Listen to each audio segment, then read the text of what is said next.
il a planté sa tente, ça veut dire que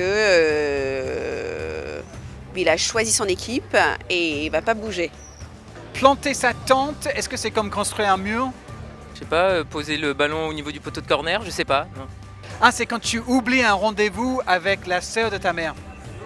Planter sa tente, c'est on va au camping, on sort les piquets, les sardines et les machins, et puis clac, clac, clac, on plante. Non, je ne sais pas. Planter sa tente, c'est ne pas bouger, de défendre et rester vraiment campé dans la surface. Il a planté sa tente, c'est un joueur qui ne bouge pas beaucoup. Voilà.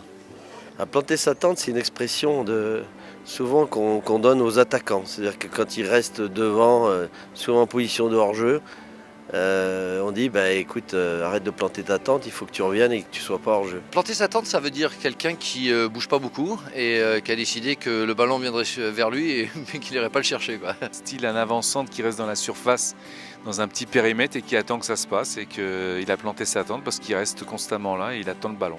Planter sa tente, c'est ce que faisait Robert Pires, c'est-à-dire occuper le couloir gauche ou couloir droit, mais sans le prendre, c'est-à-dire rester en attendant le ballon, c'est-à-dire ne pas bouger et planter la guitoune tranquillement installée. Planter sa tente, ça veut dire jouer la carotte, jouer devant, jouer à la limite du hors-jeu. C'est l'attaquant qui reste dans la surface, tu sais, qui reste devant et il fait la carotte, il joue la carotte, quoi.